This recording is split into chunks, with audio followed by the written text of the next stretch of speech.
आखिर क्या हुआ जब धरती फाड़ अचानक से निकले रावण के छोटे भाई विभीषण जी। जी हाँ मित्रों, ये घटना अयोध्या नगरी श्री राम जन्मभूमि की है, जो हाल फिलहाल ही हुई है। मित्रों, पिछले कुछ दिनों से हम ये सुनते आ रहे हैं कि जब से भगवान श्री राम मंदिर उद्घाटन का काम जितना समीप आ रहा है, वैसे वैसे एक से बढ़कर एक घटना सामने आ रही है, जिससे सर्वप्रथम गिद्धराज पक्षियों का झुंड की घटना, उसके बाद वानरों के झुंड की घटना, इस प्रकार अनेक घटना हमारे सामने आई थी। परंतु अब जो घटना सामने आई है वो बहुत ही अविश्वसनीय है। सप्त चिरंजीवियों में से एक चिरंजीवी महाराजा रावण के सगे भाई विभीषण जी अयोध्या में प्रकट हो चुके हैं। इसके बाद लोगों के मन में शंकाएं पैदा हो रही है कि आखिर ये क्या हो रहा है और आखिर ये कैसे हुआ। ये चमत्कारी विचार सबके मन में आ रहे हैं। मित्रों, आपको बता दें कि प्रभु श्री राम ने ही इन्हें अंत तक जीवित रहने का वरदान दिया था। मित्रों, रावण के भाई विभीषण प्रभु श्री राम के बहुत बड़े भक्त थे।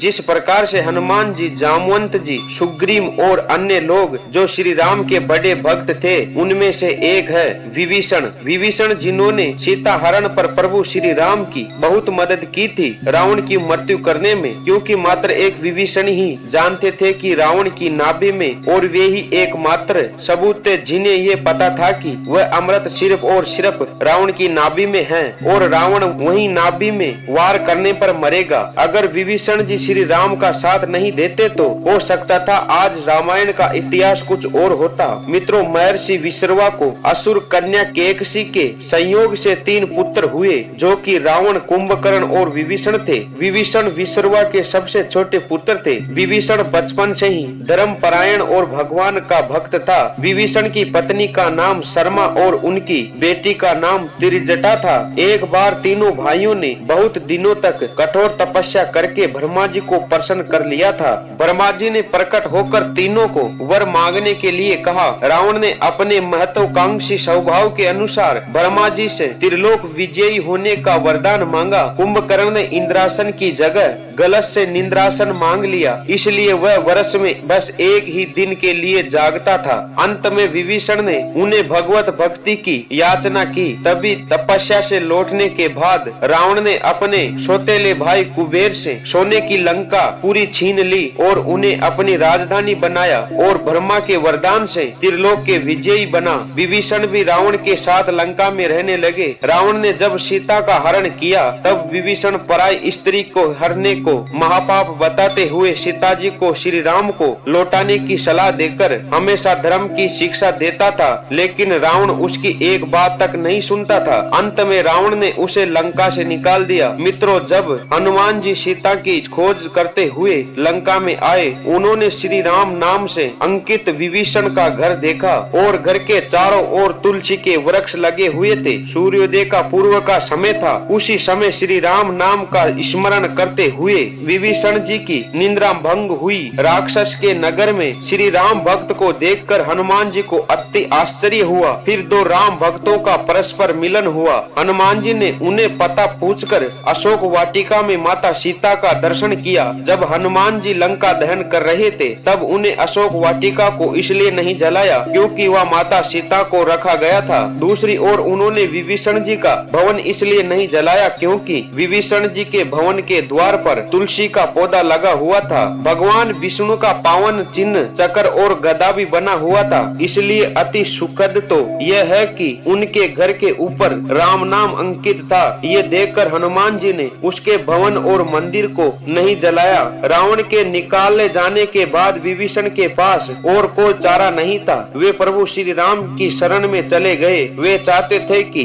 निर्दोष लंका वासियों न मारे जाए और लंका में न्याय का राज्य स्थापित हो। विभीषण के शरण याचना करने पर सुग्रीव ने उसे शत्रु का भाई दुष्ट बताकर उनके प्रति आशंका प्रकट की और उन्हें पकड़कर दंड देने का सुझाव दिया। हनुमान जी ने उसे दुष्ट की बजाय शिष्ट बताकर शरणागति देने की गुहार लगाई। इसी पर श्री राम जी ने विभीषण जी को शरणागति न देने के सुग्रीव के प्रस्ताव को अनुचित बताया और हनुमान जी से कहा कि आपका विभीषण को शरण देना तो ठीक है, किंतु उसे शिष्ट समझना ठीक नहीं है। इस पर श्री राम जी ने कहा कि तुम लोगों को ही भी देखकर अपना विचार प्रकट कर रहे हो, मेरी ओर भी तो देखो, मैं क्यों और क्या चाहता हूँ। फिर कुछ देर हनुमान जी ने कुछ रुक कर कहा कि एक बार मेरी शरण में विनती भाव से याचना करता है और कहता है मैं तेरा हूँ, उसे मैं अभेदान प्रदान कर देता हूँ, मेरा व्रत है, इसलिए विभीषण को